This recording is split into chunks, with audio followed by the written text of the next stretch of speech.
Welcome to Audible Sportscast, your home for all things sports.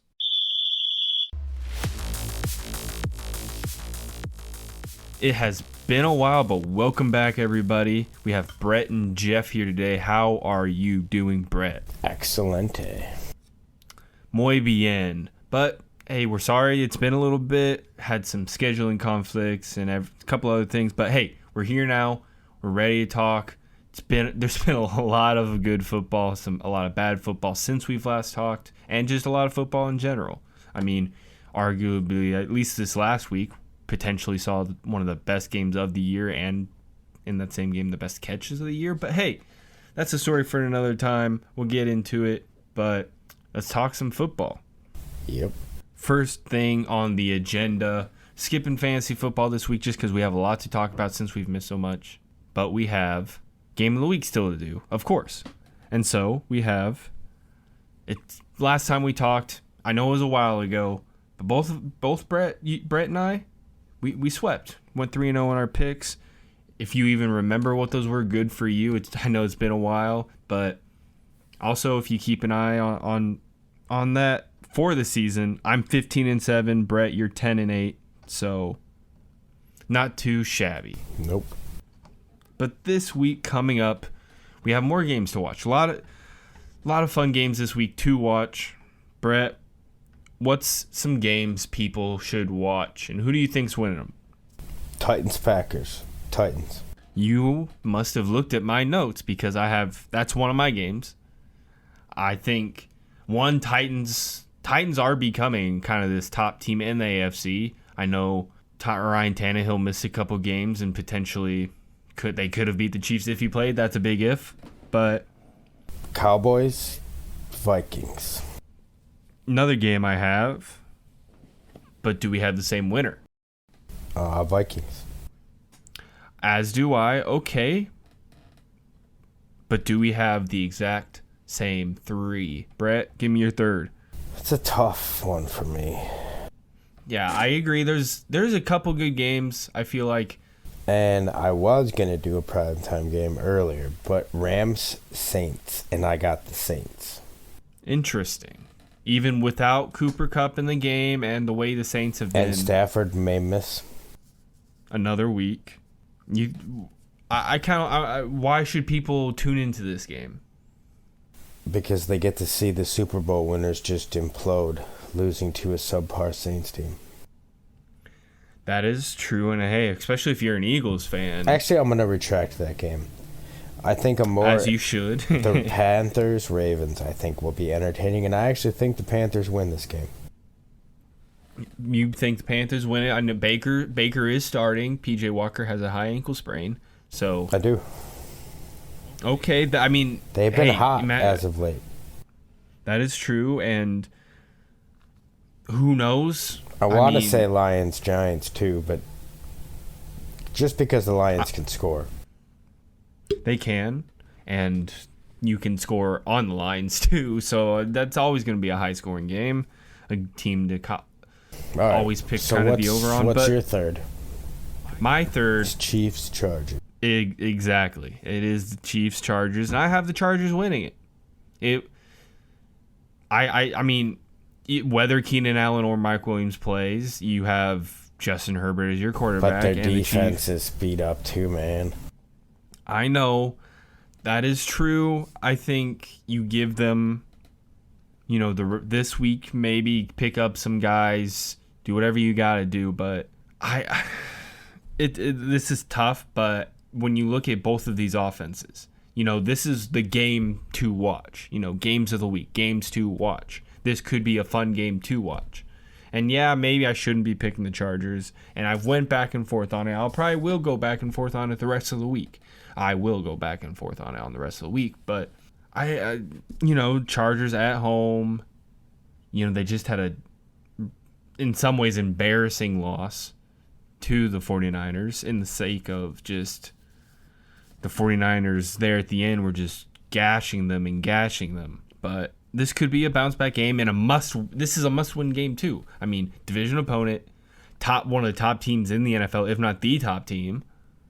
This is a must-win to keep your hopes alive, even with this team as injury-prone as it is. And I think the Chargers, this is a must-win. They will win.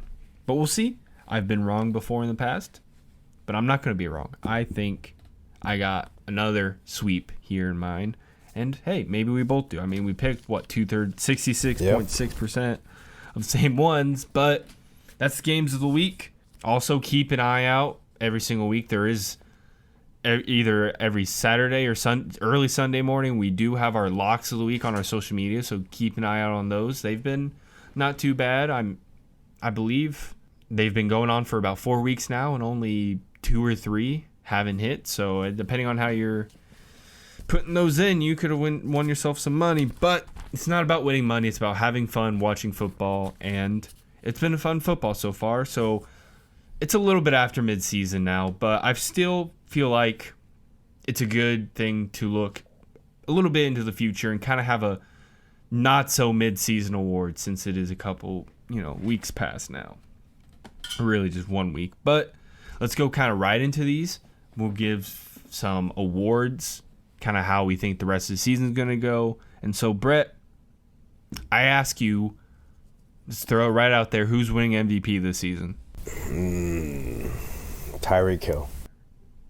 Tyreek Hill is winning MVP. Mm-hmm. I mean, he's really not on pace to break the receiving records that he once was on pace for. It takes one game of 250 yards to move him right back in. And they don't tone it down on their offense. They're not nice. That is true, especially when you look at last week against Cleveland. But I don't know. This is a QB-driven league. Even in leagues where we have seen players have historically record-breaking seasons, a la Cooper Kupp, a la Derrick Henry. I mean, the last time a non-quarterback won it was, Adrian Peterson 10 years ago? So in some ways you could say it is time to bring that, but when you look at the impact he's made on that team. True, and you can argue no one has a bigger impact on their team. Nope, not currently, even a quarterback. I mean, I'm going to say Patrick Mahomes has a bigger impact on his team when you look at their record this year. I guess, but two losses currently? I know. I'm not disagreeing with you. I just decided to go a little different. Hey, that's fair. I mean, I don't know what the odds are him for winning MVP are, but I mean, the current odds favorite is Patrick Mahomes, and it makes sense. He's kind of first in almost every single QB statistic. But I've got my other ones too. Not MVP for our next.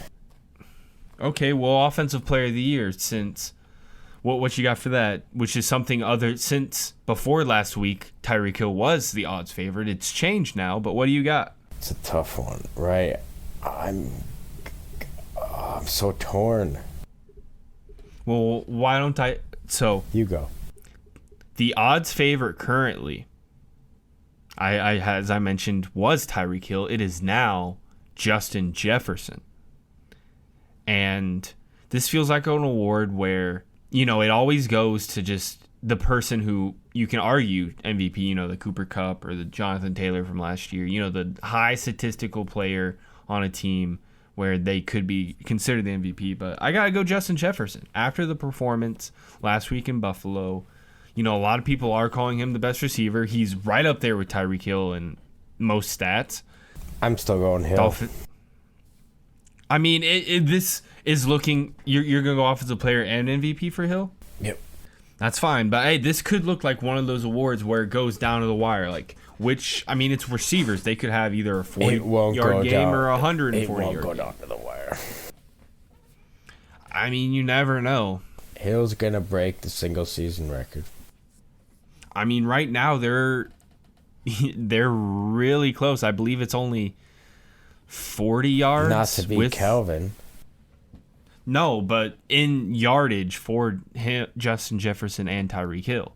It's a very close margin right now with... Only because Hill wasn't that great this last week. Well, I see, yeah. I mean, Justin Jefferson nearly had a 200-yard this game.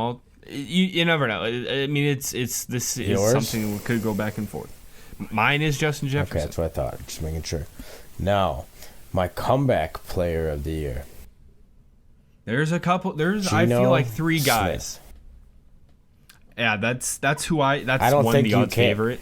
I don't think you can pick anyone else but him. I agree. You could and it's go kinda, Daniel Jones. Yeah. It depends how you look at the comeback player, because the interesting thing about the comeback player of the year is how people have won it in the past. Well, if you who's want to go yours? with the one, well, mine's Geno Smith too. Okay. But the interesting thing about the comeback player of the year is how different people have won it. Yeah, I know. So think of Alex Smith the year he won it, whereas he was able to play, and he played at a good level from a horrible injury. In that case, look at Brian Robinson, who only took a month to recover from gunshot wounds and is now helping a team potentially go to the playoffs. That's someone who now could, especially if he plays at a really good level, could be in the mix. If you look at just someone, I mean, it's hard not to go Geno Smith. Like, he's, even with a kind of not the best game against Tampa in Germany, he still putting the Seahawks team, no one expected to be in contention, right now in contention, and right there at the top with the 49ers in their division. Yeah. And I think, especially if the Seahawks make it to the playoffs, I think even if they don't make it, Geno Smith should win it, comeback player of the year. He's came back from something not injury related, but just played the best football of his life right now. Yes. He hasn't been a starter for how many years, not including times where he, came in for somebody. Yeah. Like, this is literally a comeback into reality for him, and it's amazing to see. And I hope the Seahawks get to the playoffs, and Geno Smith shows he is a franchisable quarterback. And I mean, they will have still a top 10 pick. It'll be interesting to see if they maybe they'll go and get a quarterback. Because they have Denver's pick. Denver they're gonna currently go edge. Probably. I mean, who knows? There's a lot that can still happen, whether that's in the offseason or... All right, who's your offensive rookie of the year? Well, let's continue talking about the Seahawks team, because the Seahawks, even though once again had an off year, is currently looking like the best offensive rookie. Yeah, I agree. In the game, in Kenneth Walker. I've been going back and forth between him and Dameon Pierce. Dameon Pierce is the heart and soul of that Texans team, but I think Kenneth Walker adds another dimension to that team that just makes them... They haven't had a running back like that in years. No, and it's a different... I feel like it's a little bit of it is a different skill set than Marshawn Lynch. And it's just fun. Penny and all those other guys. Yes, and everyone knew... Or not everyone, I should say, but coming out of Michigan State, a lot of people thought he would be a really good running back. People thought maybe Breece Hall would be the better of them, but hey, both balled out. Of course, one had an injury, and now go ahead. Sorry, I was just gonna say, Breece Hall probably would be the offensive rookie if he didn't get hurt, but injuries happen. So now injuries are the reason. Defensive rookie of the year happened to be on the Seahawks as well. No, mine is on the completely other side of the country. Why, you have Woolen as your defensive? Mine is Sauce. Mine as well is Sauce. But I am disappointed that in the top 10 rookies of the year right now, Brisker is not in there. Yeah, Jaquan Brisker, the safety for the Bears, is playing really good, but he's considered a draft steal. He is, but I don't think he's playing at the same level that Sauce or Tariq Woolen are playing at, where Sauce Gardner has been shutting down. Woolen's not as receivers. Lockdown. But Woolen's just like 10 times faster, can jump like a maniac. Plus, there's a stretch there, but he was getting an interception every single game. Yep. But he's not the same. It's different, though. He's playing the Richard Sherman role. No, yeah, and Sauce Gardner is literally lockdown corner right now, and it's fun seeing these young corners. I mean, Patrick Surtain from a couple drafts ago, J.C. Horn, or not a couple, literally last year. J.C. Horn. Yep. Guys, teams that also passed on Justin Fields for these corners. But it's just nice to see these young corners just balling in the league, and I love to see it. I mean, there's not, I feel like, enough good corners in this league, so it's good to see it. And hopefully, there's a couple guys that could continue that stretch in the next draft. I mean, people, because of how good Sauce Gardner has been, people forget Derek Stingley from the Texans was drafted a pick before him, and he's not having himself not a bad season either. I mean, he's not up there for the contention, but he's still playing good and will be potentially a good cornerstone for that team. So there's a lot of dogs from this last draft, and it's amazing to see them balling out. But enough of these rookies. I mean, who cares about rookies? Let's go to some vets. Defensive Player of the Year. The current odds is a man named Micah Parsons, who people thought maybe could have won it last year as a rookie. But do you stand with this? Do you think Micah Parsons is the defensive player of the year? I don't think there is someone out of the NFC at least to beat that. Well, currently as the odds stands, I think it is Micah Parsons at minus 200. The next closest is Nick Bosa at plus 700 odds. Exactly. So Parsons lock. Parsons is a lock. It would be interesting to see Nick Bosa win it. I mean Nick Bosa is kind of that guy where he can just go off at any moment. I mean, same with Micah Parsons, but if anyone is going to get it over Parsons, it will probably be Bosa.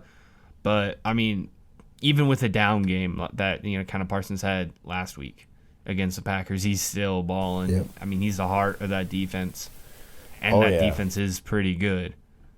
So it'll be fun to see how that goes, and if it gets any closer. I mean, Nick Bosa's a dog, and I mean, you could just have 5-sack game, and next thing you know, he's right there with him. But correct.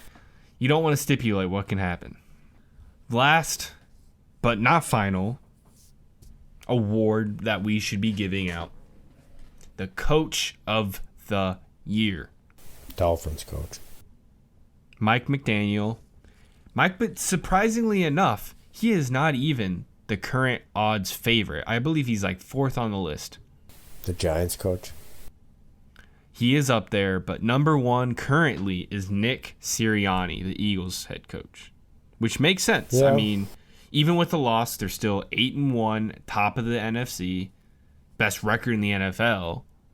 I mean, it makes sense, but I'm going to go with a man who did lose to Nick Sirianni, but currently it has his team playing at a super high level and just beat arguably the best team in the NFL in Kevin O'Connell. That's fair. For the Minnesota Vikings. I think just when you look at that team last year to this year, with not that many changes. They're a happier team, though. Yeah, I mean, he's brought life to that team. They're playing at a high level. Patrick Peterson's playing at a high level again. Yeah, Kirk Cousins is playing Kirk Cousins. Yeah, I mean, they're playing at a win. I mean, to think they were 7, no one expected them to be at the record they are now. No one. And here they are. Yep. One of the top teams in the NFL, and not only the NFL or the NFC, but the NFL. And I think Kevin O'Connell deserves a lot of credit, and that's why he's won the second, I think, favorite for Coach of the Year. The Dolphins, but that's me. No, I agree that Mike McDaniels definitely deserves a lot of credit. It's a tough year. There's been a lot of good 1 year, early young coaches, and this award, for the most part, has gone a lot to these, head coaches first year. I think it's gotta go to the Giants or Dolphins. I don't think it's any. The reason why is look at the quarterbacks change. Kirk Cousins hasn't really changed. I mean, that's true. I mean, I agree. I'm still not sold on the Giants, though. I'm gonna be honest. Yes, they're playing good right now, but I know. And I think that might. They got some Cowboys coming up. They got the Eagles coming up. Yeah, they have some tough games. It'll be interesting to see. I mean, if they win a couple more games and make it in, then Brian Dabble definitely should be up there for it. But all right, now it's potential Super Bowl winners. I mean, right now, my Super Bowl right now. While I should probably change it after the last couple weeks, but I'm not going to. My current Super Bowl is the Buffalo Bills versus the San Francisco 49ers.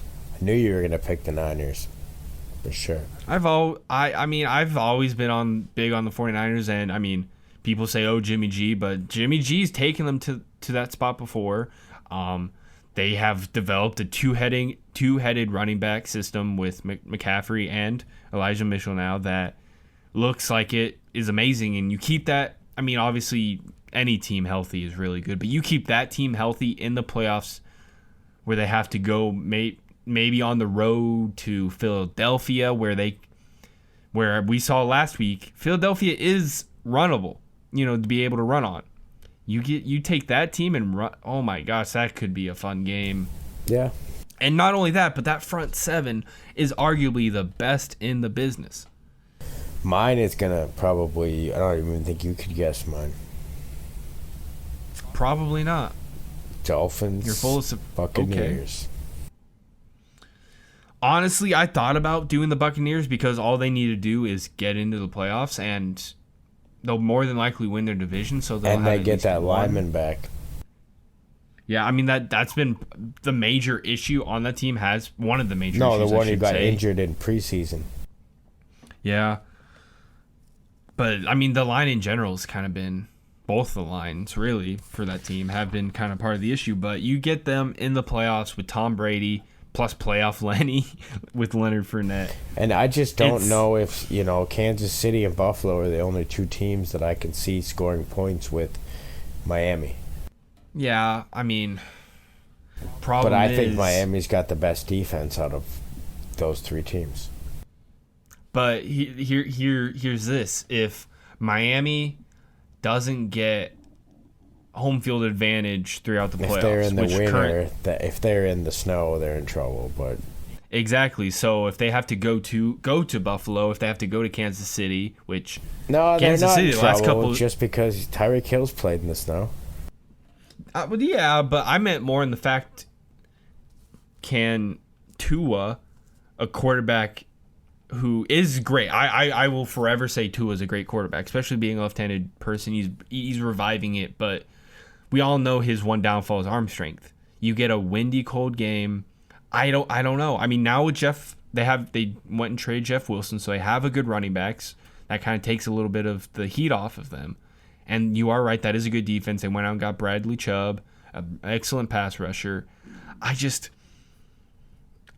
When you're talking about competing against guys like Josh Allen or Patrick Mahomes in the playoffs, I don't know. It's tough. It is tough. But I think Brady's got a newfound motivation with the new boyfriend. I didn't even know that was a thing. Giselle's got a new boyfriend already. We're not getting into TMZ stuff. No, so hey, whatever. The TMZ's legit. So, but either way, moving on. I think that's all we got. I could see this being a match. I mean, real quick, I could see that being a matchup. Like honestly, and I think it would be a very, very watched Super Bowl. The reason why, Dolphins haven't been around in that for a while, and well, you also have to think this is with the all 50th the drama, anniversary. You know what I mean? Yeah, I mean Tom Brady and the Super Bowl. People always watch it. I mean, people in Florida will definitely watch this Super Bowl. Yep. But it would be cool to watch because this is the 50th anniversary of the Miami Dolphins' undefeated season. That's pretty crazy, yeah. So for them to be in the Super Bowl against Tom Brady, a team, one of the few teams that has there's the a most lot wins. of stuff that can go on, that can change now. Oh, yeah, definitely. I mean, you could argue the Seahawks could go to the Super Bowl. There's so many teams, especially in the NFC, that have the chance to make the playoffs. And really, with there not being some heavy favorite. I mean, there's some really talented teams like the 49ers, but it's all about, quarterback play, and you never know what you're getting from Jimmy G. Jimmy G can ball, but you never know what you're getting at. Correct. I mean, I don't know if we got anything else. I think that's about it. Yeah, that's really all we have for you. I mean, short and sweet today. Yeah, hey, when make sure to like, follow, comment, all the fun jazz, and follow us on social media. Is always linked down below. And hey, before we go, who do you think is going to win the Super Bowl? Who's going to win MVP? Share your thoughts on all of what we think and what you think will happen with the awards and the rest of the NFL season. And if you're right, maybe you'll win some merch or something. But hey, you got to be right first. So maybe make sure you pick something that's going to win you something. But that's all we got. So have a fun weekend. Keep an eye out for the locks of the week, and enjoy the football, because baseball's gone. Hey, congratulations to the Astros. I don't like them, but hey, congrats, they'd won. One less sport to watch. Hockey, basketball. Mattress Mac. Yeah, he won his money, but good for him. Not all of us are as lucky as him. On that note, yep. Peace out, everybody. See ya. Thanks for listening to Audible Sportscast, your home for all things sports.